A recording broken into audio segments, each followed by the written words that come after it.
meus amores! E aí, como que vocês estão? Espero que vocês estejam bem, se cuidando em casa, para que isso tudo possa logo passar. Hoje nós vamos ter uma revisão.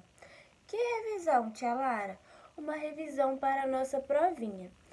Essa provinha está muito tranquila e essa revisão vai ajudar muito a gente, tá bom? Então vamos começar? Antes de começar, queria parabenizar vocês, tá bom? Pela dedicação, pelo desenvolvimento, pelo comprometimento com as aulinhas, com as atividades que vocês estão tendo, tá bom? Isso me deixa muito feliz e muito orgulhosa. Agora, iniciando nossa revisão, nós temos como primeiro assunto dela os substantivos. Nós já vimos, né, o que são os substantivos e hoje nós vamos revisar esse conteúdo e alguns outros. Substantivos são todas aquelas palavras que nomeiam as coisas, nomeiam os lugares, as pessoas, os objetos, animais, né? E outras coisas. Então, quando a gente olha a nossa volta, a gente enxerga muita coisa, né? Eu, por exemplo, eu olho aqui, ó, eu tenho uma agenda, né? É um substantivo, agenda é um substantivo. Aí eu olho mais um pouco, tenho um controle. Também é um substantivo, controle é um substantivo. Então, quando a gente olha a nossa volta, a gente vê que tudo tem um nome. E esses nomes que são dados às coisas são chamados de substantivo. Aí, puxando o substantivo, nós entramos no adjetivo, que o adjetivo são as palavras que caracterizam esses substantivos que a gente viu. Então, como assim? Como que a gente pode deixar isso de uma forma mais fácil? Quando a gente olha a minha agenda, que é o meu substantivo, né, que a gente viu no primeiro assunto, eu quero caracterizá-la. Eu quero dar uma característica à minha agenda. Eu posso dizer, a minha agenda é pequena. Pequena é uma característica da minha agenda, então é um adjetivo. Adjetivo é quando a gente diz uma característica do nosso substantivo, tá bom? E aí agora vamos para mais um exemplo de adjetivo. A menina é pequena. Qual é o meu substantivo? Muito bem, menina. E qual é o meu adjetivo? Qual a palavrinha que eu uso para caracterizar a menina, para dar uma característica da menina? Muito bem, pequena. E se eu digo, a menina é carinhosa? Qual é o nosso substantivo? Menina. E o nosso adjetivo? Muito bem, carinhosa. O próximo assunto que a gente vai ver na nossa revisão é o poema. O poema é um gênero textual que ele é organizado em blocos de textos. E esses blocos de textos, eles são chamados de estrofes. Então, quando a gente olha o poema, quando a gente vai observar sua estrutura, como ele é escrito, a gente percebe que alguns são separados em estrofes, né? Que são aqueles blocos de versos. Versos, né? A gente já entra em outra característica, são as linhas do nosso poema. Então, cada linha do nosso poema é um verso. Ah, tia, então cada frase do nosso poema é um verso. Não. Cada linha, porque às vezes, né, em alguns poemas, as frases não são completas em uma só linha. E aí elas vão terminando conforme o poema vai sendo escrito. Então, não, tá bom? Elas não são frases. Os versos do poema não são as frases, são as linhas do nosso poema, tá bom? Para ficar mais fácil da gente entender o que são as estrofes, os versos, vamos observar um exemplo.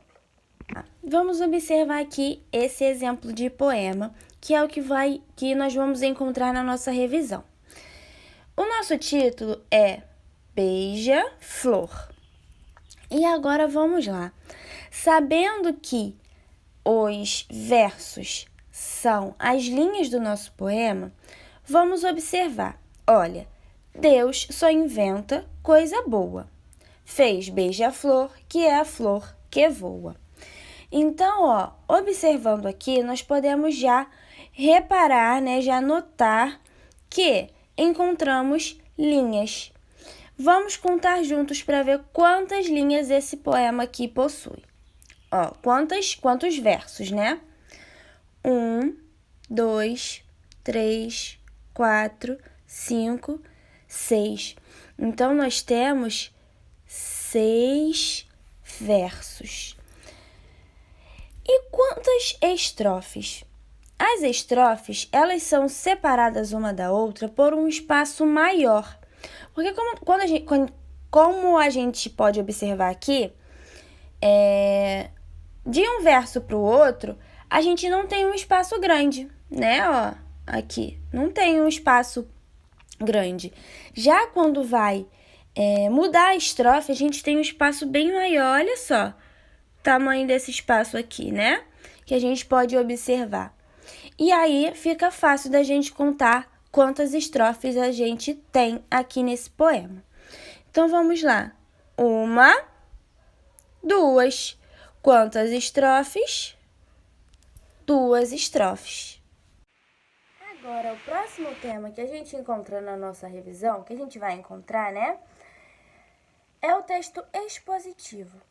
O que é? O nome já diz, expositivo. Ele expõe pra gente, ele apresenta fatos reais ao leitor, ou seja, quem está lendo aquele texto. E ele não expressa a própria opinião. E aumenta assim, né? A gente consegue aumentar o nosso conhecimento sobre determinado assunto. Vamos para um exemplo que fica mais fácil. Hoje, o que está em alta, né? Como a gente já viu, é o nosso coronavírus. É o coronavírus, que é um vírus, né? Que veio lá da China, que está causando muitas coisas ruins aqui, não só para o nosso país, como para o mundo inteiro. Então, se eu quiser escrever um texto expositivo, eu vou falar tudo o que eu sei sobre o coronavírus. Eu vou pesquisar, vou informar dados, né? Vou dizer tudo que é possível sobre o coronavírus. Mas eu não vou dizer o que eu acho. Eu não posso colocar no meu texto que estou falando sobre o coronavírus que eu acho que o coronavírus é amarelo. Eu não posso, né? Porque eu preciso colocar ali fatos verdadeiros, fatos reais. Eu não posso expressar minha opinião e também não posso contar uma coisa que eu não tenho certeza. O texto expositivo, ele serve para isso, para informar a gente que está lendo as reais características, notícias, os reais fatos daquele tema. O outro tema que a gente vai ver logo em seguida é o folheto. O folheto é um texto que é distribuído de forma gratuita às pessoas, né? E ele tem o objetivo de divulgar alguma coisa. E geralmente ele é composto de palavras e imagens que buscam atrair o leitor. Então, quando a gente está na rua, né? Não sei se já aconteceu com vocês, quando a gente estava podendo ir na rua, né? Às vezes a gente estava andando e aí alguém entregava, às vezes, um folheto falando sobre uma ótica para poder fazer um óculos com desconto, com preço mais acessível, né? E aí o que vinha nesse folheto? Óculos bonitos, pessoas usando óculos, né? O valor bem destacado. Ou então a gente chegou a pegar um de dentista. E o que vinha? Dentes brancos, um valor também destacado que seja bem acessível. E essas informações, elas estão ali por quê? Para poder atrair você. Porque se você pega um folheto de dentista e vê que o dente da mulher ou do homem que está ali está branquinho, você não vai querer também deixar os seus dentes brancos, né? E aí você olha o preço. O preço que está ali é o que vai te chamar mais ainda a atenção, porque sendo um preço mais baixo, você vai se interessar mais ainda por aquela oferta, né? E essa é a intenção do folheto, é divulgar, é atrair o leitor. E para atrair, eles usam esses artifícios, imagem, letras destacadas que vão chamar a atenção. Eu tenho aqui um exemplo de um folheto. É esse folheto aqui, olha. Ele está mostrando pra gente, está falando pra gente sobre um curso. E vamos observar aqui, nós temos duas pessoas. Essas duas pessoas, elas foram aprovadas em alguma coisa, né? Elas estudaram nesse curso e conseguiram alcançar o seu objetivo. Então, quando a gente vê, a gente logo pensa, poxa, se esse curso conseguiu fazer com que duas pessoas passassem nas provas, eu acho que eu vou para esse curso, né? Porque ele parece ser bom. E aí nós temos aqui destacado, bolsão sem prova. Isso nos chama a atenção. Você vai poder participar de um bolsão sem ter que realizar uma prova, porque geralmente, né, a gente realiza uma prova para ganhar uma bolsa. E aqui nesse curso, não. Então, isso também não te chama a atenção? Você vai poder ganhar um desconto sem fazer uma prova. Olha que interessante, né? E essas são as principais características e funções dos folhetos, que é atrair o leitor e chamar a atenção para poder divulgar a sua informação principal. Qual a informação principal desse folheto aqui? É atrair os leitores para o curso, para se matricular nesse curso. Agora, nós vamos entrar logo em seguida, né, na nossa revisão, nos pronomes possessivos. O próprio nome já diz, pronomes possessivos. Então, eles indicam pra gente uma ideia de posse. O que é posse? É quando você tem alguma coisa ou alguém tem alguma coisa e tem a posse daquilo. E como a gente diz, como a gente se refere a essa coisa quando você quer dizer que tem a posse? Eu digo, é minha ou é meu. E se for de vocês, eu digo, é sua, é seu, né? São palavrinhas que indicam posse. A gente consegue descobrir, a gente consegue identificar pelas palavrinhas que a gente usa. Como, por exemplo, minha lapiseira é rosa. Eu não estou indicando, não estou dizendo que a lapiseira é minha. Então, minha é um pronome possessivo. Por quê? Porque me dá a ideia de posse. Quando eu digo minha caneta é rosa, vocês sabem que essa caneta é minha posse. Então, a gente consegue identificar através desse pronome. Se eu digo, pegar o controle de novo. Esse controle é seu? Qual é o pronome que indica a posse? Seu, né? Eu estou dizendo que esse controle é seu, sua posse, né? É de sua posse. Então, a gente observando os pronomes, a gente consegue descobrir se é um pronome possessivo, porque os pronomes possessivos vão indicar a ideia de posse. Você é o dono daquela coisa, né? O próximo assunto da nossa revisão vai ser o encontro vocálico, que nada mais é que o encontro de dois sons vocálicos em uma só palavra. Então, quando a gente vai falar que a gente vê dois sons, ou seja, de duas vogais, né, presentes, que na verdade vai ser uma vogal e uma semivogal, a gente consegue encontrar um encontro vocálico, porque a gente vê, né, a gente ouve que são duas vogais, a vogal, né, e a semivogal. Vamos lá. Esses encontros vocálicos, eles têm 3 classificações. A primeira é o hiato, que é quando a sílaba, né, esse encontro vocálico, quando a gente vai separar essa palavrinha em sílabas, o encontro vocálico se separa, ou seja, cada vogal vai ficar em uma sílaba. Como, por exemplo, do, ar, está separado. Então, quando a gente observa, quando isso acontece, esse encontro vocálico é classificado como hiato. O segundo é o ditongo, que é quando os dois sons vocálicos permanecem na mesma sílaba. Como, por exemplo, leite.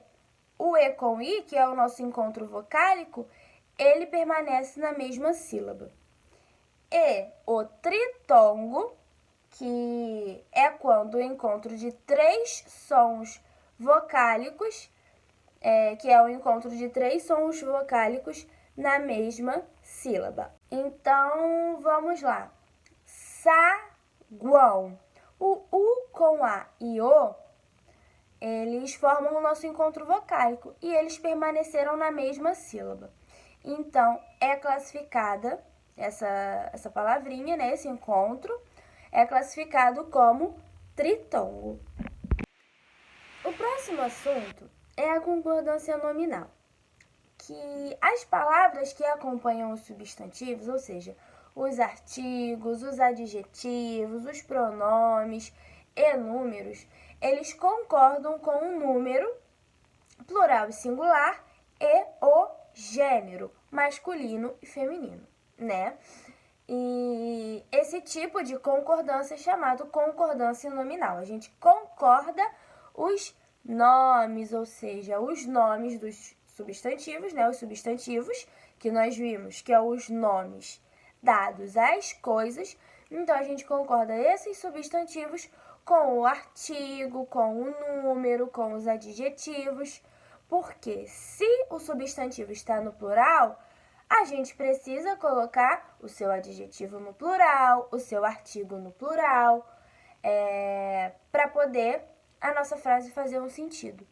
Se está no singular, a gente precisa também colocar o artigo, o adjetivo, as outras informações, né, no singular, para poder fazer um sentido também. Como, por exemplo, Gabriel tem uma bola e aí eu quero colocar um adjetivo. Eu vou escolher o meu adjetivo. Eu quero colocar que o Gabriel tem uma bola vermelhas. Tá certo? Não, né? Por quê? Porque se eu disse que ele tem uma bola, ou seja, está no singular o meu artigo e o meu substantivo. Por que eu vou colocar o meu adjetivo no plural? Não tem como, né? Não vai concordar, não vai estar de uma forma correta. Então, o meu adjetivo, ele tem que estar também no singular. Gabriel tem uma bola vermelha. Aí sim, né? E agora nós vamos falar sobre as pessoas do nosso discurso. Os verbos, eles se modificam indicando, né, a pessoa do discurso ou a pessoa gramatical. Primeira, segunda e terceira pessoa do singular e primeira, segunda e terceira pessoa do plural a que ele se refere. Então, primeiro a gente precisa observar o quê? O verbo, né? A gente sabe que o verbo, como a gente já viu, né, ele indica pra gente ação, estado e fenômenos da natureza. Uma ação, ele age, ele pratica alguma coisa, né, como por exemplo correr. É o estado que a pessoa está, né, que podem ser utilizados pelos verbos sou, estou, né? Indica o estado. Eu estou com calor. O meu estado é esse, é calor, eu estou com calor. E também fenômenos da natureza, que, como por exemplo, chover, pode ser chover, né? Ventar, nevar, entre outras coisas. Os verbos, quando eles estão no infinitivo, eles terminam em R, tá bom?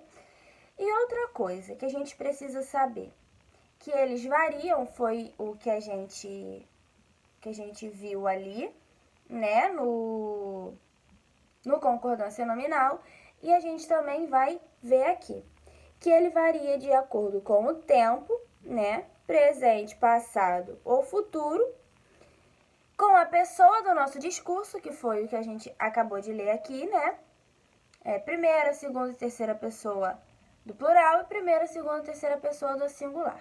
E também ele varia de acordo com o número, plural ou singular. Então, para a gente observar qual é a pessoa correta do nosso discurso, qual é a pessoa que a gente vai utilizar, ou então se a gente tem a pessoa do nosso discurso, qual é o verbo correto que a gente vai utilizar, a gente precisa observar essas situações. A gente precisa prestar bastante atenção no verbo, porque é o verbo que vai colocar um sentido na nossa frase. Então, o que a gente tem que fazer? Primeiramente, observar a pessoa do nosso discurso. Ah, tia, mas não tem, eu preciso colocar a pessoa do nosso discurso. A gente observa o verbo, porque o verbo ele tem a sua conjugação, né? Que a gente já viu também na nossa aulinha sobre verso e pessoas no discurso, a gente viu a conjugação dos verbos na primeira, segunda e terceira pessoa do plural e na primeira, segunda e terceira pessoa do singular, né? Ele tem essa conjugação. E aí, a partir dela, a gente pode identificar qual é a pessoa do discurso que a gente vai usar. E se a gente tem a pessoa do discurso e a gente precisa descobrir o verbo, a gente faz a mesma coisa. A gente vai conjugar o nosso verbo daquela forma, né, que a gente viu nessa aulinha de verbo e pessoas no discurso. Então, vamos relembrar as pessoas do nosso discurso, né? Primeiro, vamos relembrar as pessoas do nosso discurso no singular. Primeira pessoa do singular, eu. Segunda pessoa do singular, tu ou você. E terceira pessoa do singular, ele e ela. Agora, as pessoas do plural. Primeira pessoa do plural, nós. Segunda pessoa do plural, vós. E terceira pessoa do plural, eles ou elas. Quando a gente se refere a uma só pessoa, é singular. E quando a gente se refere a duas ou mais, a muitas pessoas, é plural. Nós vimos também que esses verbos, eles têm a sua conjugação, né? E é dividida em primeira, segunda e terceira conjugação. A primeira conjugação é quando os verbos são terminados em ar. A segunda conjugação é quando os verbos são terminados em er. E a terceira conjugação, os verbos terminados em ir. Agora que nós já relembramos, né, os conteúdos, vamos para a nossa revisão?